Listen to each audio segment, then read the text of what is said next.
Hey guys, so good evening dito sa amin. So meron tayong NMAX dito na version 2. So hindi siya Y-Connect, yung kailan niya ay 3 pin. So gamit yung ating Smart FI2. So meron tayo ditong error. So ang error nito ay namamatay. And then meron siyang check engine. Nag-check engine to. So ngayon di ata mag-check engine gawa ng ayun, may check engine siya kaya no.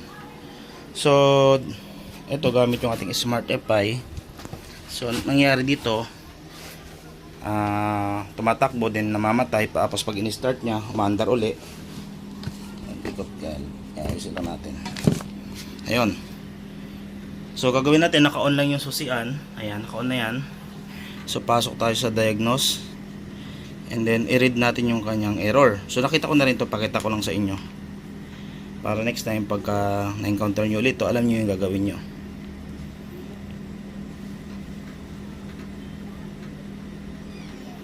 So yan, diagnose lang natin, then pasok tayo sa read ETC.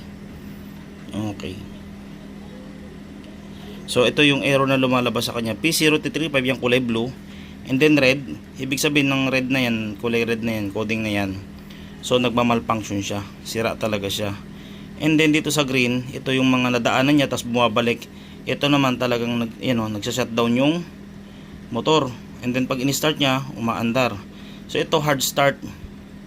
And then ito hindi natin maintindihan, ito naka-Thailand na language. Pero ito yung clue natin sa dalawa, number 1. So ngayon, bago natin palitan yung CKP, meron naman ako ditong CKP na stock aftermarket. Okay. So yan, 1 month warranty yan.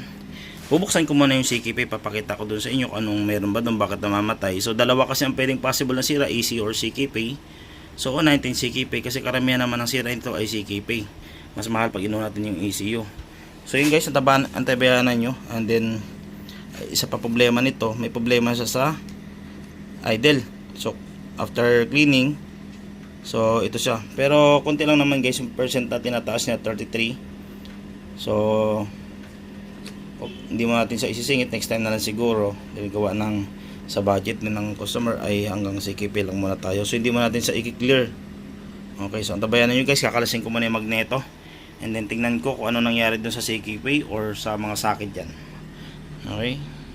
So ito, kinalas ko na yung CKP. So nilagay ko na yung ating Smart FI2. So testing tayo.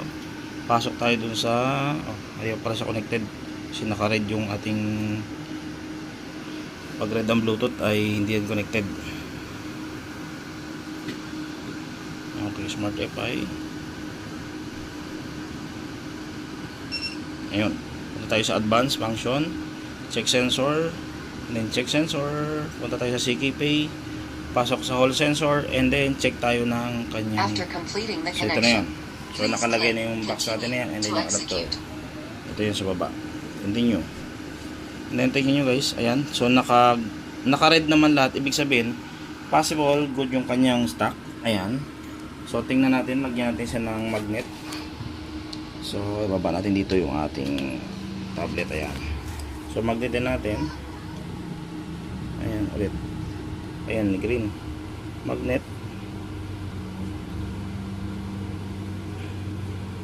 Ayan, nag-green naman siya. Bitaw.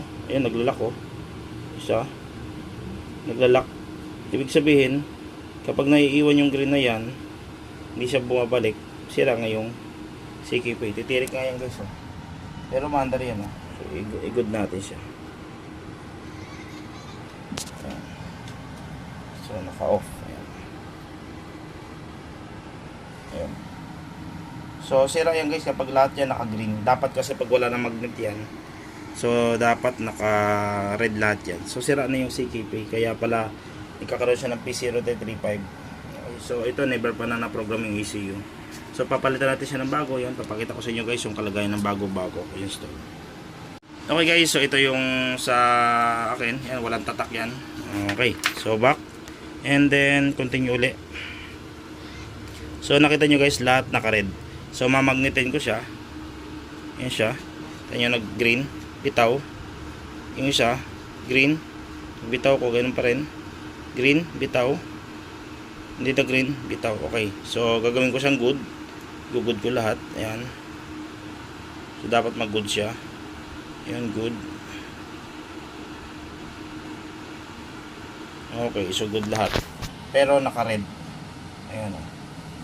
So ito guys ay okay to. So sasalpak muna natin and then tingnan natin kung magre-redondo. And then pag nagredondo, so tuloy na ito ikakabit natin. Okay?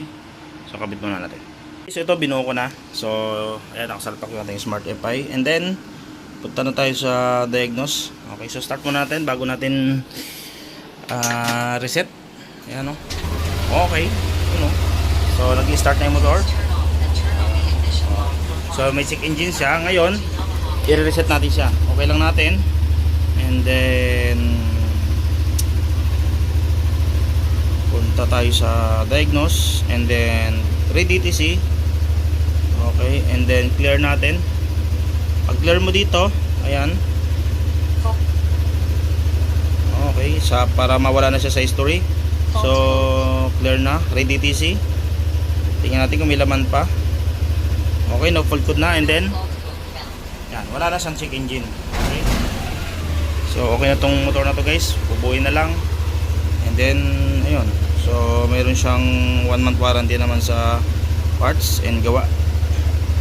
So ito na siya ngayon. 16 RPM, normal naman siya, halos lahat normal. Fuel trim niya halos tama lang. And then IC degree niya good naman siya. KPA good din. Walang singaw yung map sensor. Walang DTC. Okay, so sa kanyang meter, ayan, good naman. Ganda ng bagong meter natin guys, oh.